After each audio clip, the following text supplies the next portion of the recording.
Welcome to Encouraging Missions with Pastor and Missionary Phil Winfield. Pastor Phil has a simple passion with a clear purpose, inspiring churches, encouraging missionaries, and strengthening the body of Christ. Hello, this is Encouraging Missions with Phil Winfield, pastor and missionary, and today I have the privilege of sitting with Jonathan Meyer. Jonathan and I have a very long history together. We served at Grace Church in Des Moines for a little over 21 years, didn't we, Jonathan? Yeah. And we had a really great time together, and Jonathan has been used of God in so many different ways. And I've told you before, Jonathan, but man, you did a great job. Working with you was wonderful, and God just really, He did way more with you than I thought He was when I first met you. And you have just exceeded all expectations there at Grace Church. You've come to the church there to make disciples, and that was kind of the first question I asked you is, can you make disciples and help students make disciples? And you did, and they did. The second thing you did that was amazing was what you said 2004, I think, you started a youth leadership conference called Ignite. And what a wonderful, wonderful experience that has been. You're in 3 locations now. Started with 214. 212. 212. Yeah. Last year, in 3 locations, Colorado Springs, Des Moines, and Oswego, Illinois, you had Over 4,000. 4,000 students and student leaders. I can give testimony that it's really made a difference, and you're making a difference. I guess the third thing— To the Lord's glory. Amen. The other thing that I was so thankful for is your availability for other student leaders to be able to coach and I assume you're still doing that. Love it. Yeah. Enjoy it. That's good. Good. Today, we're going to take a few minutes and we're going to focus on student ministry mission trips. Yeah. This is what I'm doing now. I'm back into missions again. It's really my heartbeat and where I've been for many, many years. And we're meeting with mostly pastors and missionaries and trying to form a link between the two. I've tried to give ideas and encouragement concerning ministry. And today, this link here, which is so huge, is for student ministry mission trips to be able to be really effective. Yeah. And you've got a lot of experience in that as well. And so we want to tap into that. We want to help student ministry pastors know how to go about it. And we want to help missionaries know how to receive student ministry trips and how to prepare for it. So if you don't mind, I'm going to go with a few questions here. Sure. And we'll get it going. So let me ask you this one first. How do you go about choosing a location or missionary organizations or missionaries to visit? Great question. First of all, I want to say thank you for joining us today. It's super honored to be on. Thank you, Phil, for our years of ministry Amen. together. I enjoyed it. We had a great time. And just to give a little context, been a youth pastor for 31 years.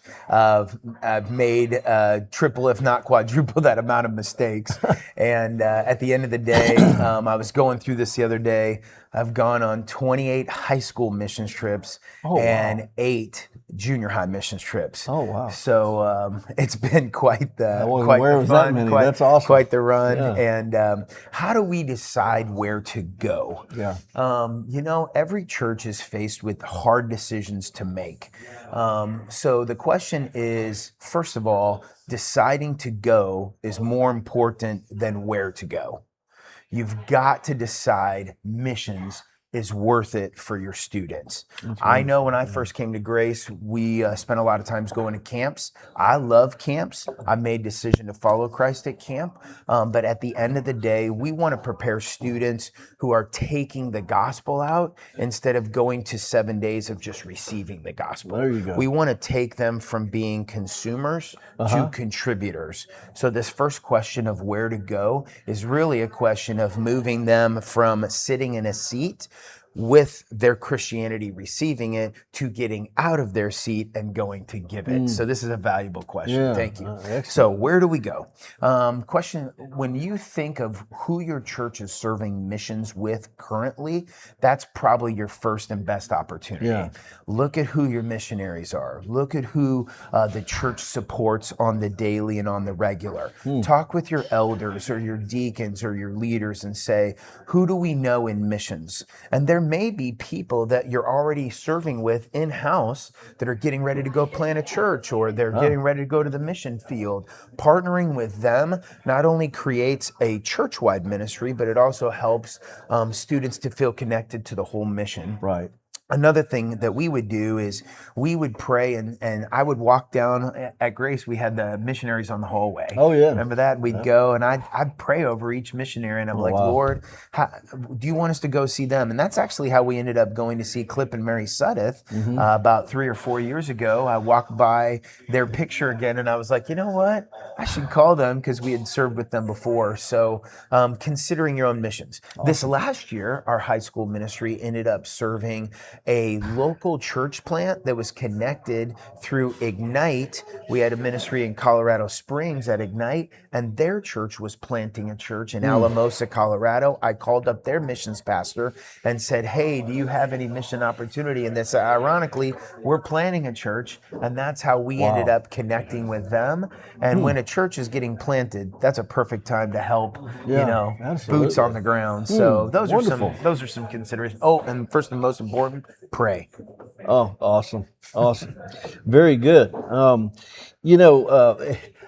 Choosing the students to go or who you allow to go is an important thing as well. So, how do they qualify? And is just anybody available? Is it open for any and everybody, or do you have some steps they got to go through? Yeah, good question. So is that the same way with the local New Testament church? Do we have an application? Oh, yeah, it's called an application for membership. That's right. We have the same thing to go on a mission trip. We have a one-page little sheet that they fill out. Why do you want to go on the trip? What specific gifts, talents, and abilities, spiritual gift or natural talents, do you have? We also ask the question on that application, can you share the gospel? Another question we ask on there is, do your parents agree with you going on the trip? Yeah. Because when we're asking students to consider 7 practices or ministry preparation times for the mission trip, we want to know that the parents are in agreement and not going to yank the chain all the time when the mission trips come up. Yeah, that's all. So, boy, that's crucial. Having them actually vetted and ready is really a big deal. That's good. So what do they do? How do they prepare? What kind of things, what kind of rigors do you put them through to get them ready? Yeah, so if you're a youth worker out there, well, let's just put it this way. You're a missionary. Would you take someone that you had just start coming to your church? Would you throw them out there in front of everybody without training them or preparing them or vetting them or seeing what they do? To go on our missions trips, we ask them to come to 7 meetings. Yeah. And in those 7 meetings, we have specific focuses. The first meeting is they're expressing interest and they're turning in their application. The second one is we want to hear them be able to articulate and share the gospel. So we're going to train them to share the gospel. The third meeting is we work with them on their testimony to try to make sure that they understand how to share the gospel. The fourth meeting, we work with them on exposing them to a local missionary or a mission organization where they begin to understand what it's like to go to the field and support that ministry person. The fifth one, we work on unification and identification, team building, where everybody knows it's not this one-man show, but everybody's going as a team. The sixth one, we work on making sure we understand what will really benefit the missionary at their specific location, because by that time it's usually May or the first part of June, and we're getting ready to go in 2 to 3 or 4 weeks, and then we also go over the packing list on that. Awesome. Awesome. Yeah. Man, that's a plan. I hope that you folks that are youth pastors are really listening as you consider your own team trips. So is there a good size for a group or a team? Well, first of all, I'd ask you the question, is your church a good size? Because at the end of the day, we have to work with what we're given. That's right. So whatever the Lord provides for you is the right size. I would say this, I always pray and ask the Lord to provide whatever he wants, but I'm also willing to go after students. Yeah. And I would encourage you, youth workers, there are students that need shepherding. Yeah. They need prodding, and they need to come on a trip. And so I will encourage you to go after students. If they haven't signed up or consider it, to text them or to call them and say, hey, would you consider serving Jesus this summer? Yeah. The other thing is when it comes to the right size, you really have to understand the local context, meaning there are some times when I've called up a missionary, the Moss sisters, Yeah. which aren't the Moss sisters Right. anymore, but Yeah. Megan and Michelle, when I'd called them up, I'd said, hey, I want to bring a group of about 25. They said, can't do it. It's Okay. too many. Yeah. We're not able to do that. They said, when you have a group of 7, you let us know. You can okay. come. And at the end of the day, sometimes it's dependent on the capacity of the missionary or the people that we're going to. Right. So size really has a whole bunch of factors to it. Yeah, that's good. So appropriate is a good Absolutely. word. So that's good. Absolutely. Okay. If you could just to put it like this, we have to have a why for everything, really. And so the goals for your mission trips, not just missionary tourism, obviously. So could you just talk for a minute about what it is you're trying to accomplish with the mission trips? I'm sure it's multifaceted, but what do you got? Yeah. So this is a very important question. If you've made it this far, you've hit the gold standard. Yeah. This is where we're at pay dirt right now. Okay. The goal is for students and youth workers and your volunteers to love the gospel locally and taking it across the street locally before they ever want to take it missionally outside of their local context. Yeah. And so our primary goal is to make sure everybody that goes on that missions trip knows how to share the gospel. Wow. Make sure everybody that goes on the missions trip knows how to share their testimony. This year, just as an idea that you could use, we made every person, we asked but insisted that every person make a 30-second to 1-minute video of their testimony, including the gospel. And we actually used our baptismal forms to help prepare them. What is the gospel? What were you like before the gospel? When did you receive the gospel? And what are you like now?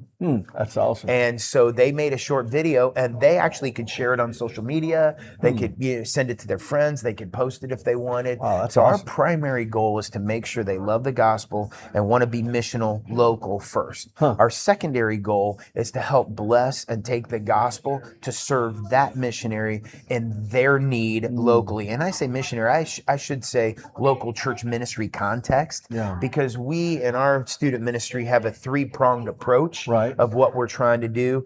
One year we want it to be missional equipping, where they go and they get trained in some way and then they live it out. The other is cross-cultural, where we want them to go and consider a cross-cultural, maybe foreign language or different environment. And the third one is a local church mission. This last year at Grace, we just finished helping a local church mission in Alamosa, Colorado, who's part of a church plant. In previous years, we've gone with Clip and Mary Sudeth in Panama. We've gone to Peru. We've gone to China, etc. Awesome. That's wonderful. Okay. Here's the possibly a negative side of this whole thing, and that is what kind of potholes, pitfalls, and warnings might you mention about these mission trips that you take? Yeah, so we were talking about this before we started recording. I have a lot of ideas, and not all of them are good ideas. And I've made as many mistakes as the sands of the seashore. So if you've made it this far, I'm grateful you stuck with us. Number one, make sure people, especially students, get enough sleep. That is one of the most prominent issues I've had over the years. Is you run them from 7 in the morning until 11 at night, and then you wonder by day 4 why everything's falling off the rails. I probably should have had that advice when I was hosting missionary teams. The second pitfall a lot of times is money. So you got to be careful with money. You want to budget 10% more than you think you're going to spend for local America side trips and 20% more for international trips. There's nothing worse than coming back and having friends on the mission field but enemies in the executive pastor department. The third mistake is what I would call ministry blind spots. You want to make sure that you're asking your team, your adults specifically, how are you doing at leading? Are there things that are happening behind the scenes that are a casualty of your own ministry leadership or philosophies? You know, the fourth thing I would recommend, because I've made mistakes as deep as the sands on this one too, is running your adults into the ground. Keep in mind, these are all new environments, and they've taken a vacation time from their work to then turn around and go serve. So you want to give them some time off during the trips. You know, and then the final thing is you never, ever, ever want to outstage the local ministry. You want to make sure that you are serving in every way that local church or that local missions organization, because at the end of the day, you're standing on their shoulders. So you've got to make sure that you're doing what they're desiring instead of trying to go for a photo shoot or just to get pictures.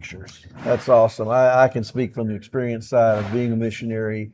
Whatever the missionary team did while they were there should be something that plugs into and furthers the mission of the missionary there, instead of just, like you say, create a photo op and give people something to talk about when they go home. Because just hosting the team without a long-term benefit and effect is very difficult. Okay, hey man, do you have some positive results or stories that you can share? So let me word it this way, okay? One of the greatest joys of being able to serve on all of these different mission trips over the years is watching students own their faith. Oh man. When you see them stand up in front, I'll just share one story because everybody loves them. 2 years ago, we went to Alaska and we shared at a farmer's market that's a world-class farmer's market. I mean, people from India were there, people from China, and students are standing up in front, and to watch two students share their testimony, the gospel, and then a lady was so moved that she came up and talked to them and said, my son has walked away from the faith, and your testimony has just encouraged me to go talk with him and to just pray over him. And then she ended up giving some money to the trip, and then to watch the girl and the guy who shared their testimony pray over her was incredibly moving. Wow. Also, we've been in multiple foreign countries, and one of the great testimonies that I remember is we went to China. I don't know if you remember that in 2010. I do. I remember that one. Eric and Andrea Warren, they're now working missions as well. And we had a student on that trip, and to watch that student own their faith at the beginning, they were scared to death to share the gospel. And by the end of the week, they were going up to Chinese nationals and saying, hey, can I share a story with you? Can I share a story with you? This is Mitch McCarl. Can I share a story with you? Can I share? To watch that light come on, that's awesome. It's just worth every minute. And so I would just encourage you, don't get weary in well-doing in Galatians. And I would encourage you to not give up, because we will reap a harvest if we do not give up. And over all of these years, to watch some of that harvest just grow fruit and grow legs and grow ministry is just such a great joy. That is awesome, man. Well, good. So I was going to ask if you had a trip scheduled yet this year, but you said you went to Anamosa. Alamos, Colorado. And helped a local church. Man, that is an exciting thing. I mean, be able to get right in on the roots and the foundation of a new church ministry. I bet that was exciting for the kids. I bet they got an idea of what it is starting a church. Oh boy, let me tell you what, when you show up to a church and they had just been given the building 6 months prior, and nobody's paid, and the senior pastor is driving bus. He's driving a bus to pay for his salary, and he's preaching, and then he's also handling the group, and then every person we talk with is also a volunteer. I said to those students, I said, what we're doing is helping this church get 2 years ahead in 1 week. Oh man. And when they heard that, and then they saw it, and then they saw physically what we were doing, and then spiritually handing out flyers that the church, I mean, the church is only about 60 people big, and for us to bring half that size and mobilize for the whole week, they had some of their students join us for the whole week. It was wonderful. It was great. Well, thank you so much, man, for taking the time with us. We had a little technical thing there, had to do this twice. I'm so sorry. It's all right. But thank you, Jonathan. And I want to encourage you guys. Why don't you give them, I want to say to you, especially you youth leaders that are out there that are thinking about youth mission trips, I want to encourage you, tap into what Jonathan's got some stuff. He's got a website. So could you give your website and tell them where to look? Will. Yep. So gracestudentministry.com. Once you click gracestudentministry.com, on that website, there's a section that says downloads. On that download section, you can download discipleship material. You can download missional material.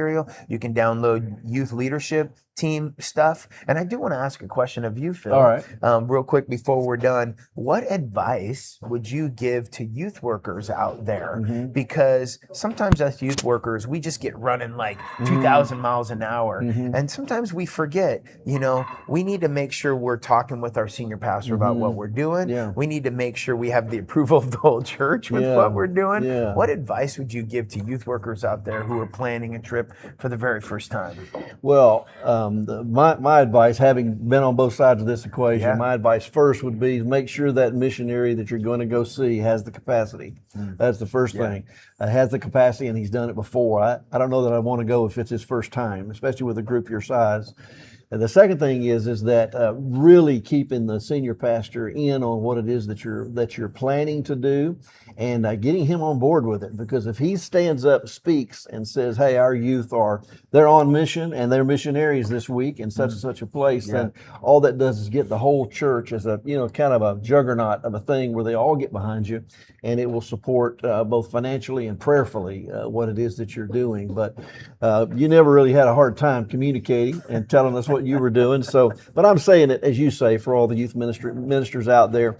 And I'll just add one more thing: is don't think you can't.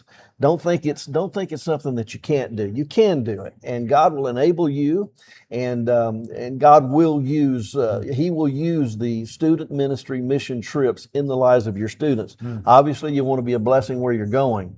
But in my experience, the ones who go usually are the ones who are the most blessed, because they learn so much about themselves. And in many cases, it really flips a switch in the heart of those students that go, because they come back realizing, hey, the world's bigger than I thought it was, and there's a lot more people in the world than I knew about. And my cell phone and my video games aren't as important as I thought they were. So in any event, Jonathan, I really appreciate it. Thank you so much. Good times. Thanks hey for joining guys, us. would you do me a favor and just click that subscribe button down there on the page, and you can check in with these. This is Encouraging Missions with Phil. I have a website. It's globalmissionsupportpartners.com. globalmissionsupportpartners.com, all one big word, and .org, .org. globalmissionsupportpartners.org, and there's all kinds of information on what I'm trying to do if you'd like me to come to your church and speak on how to develop a culture of missions or whatever, or help in any way. I'd be glad to. And for you missionaries that are out there, I'm always available. I've been talking to literally dozens and dozens of you, and I hope that I can continue to help you. Thanks for being with us today, and until next time, God bless you and go with God. Thank you for joining us. Be sure to subscribe to this podcast to hear the next edition of Encouraging Missions with Pastor and Missionary Phil Winfield.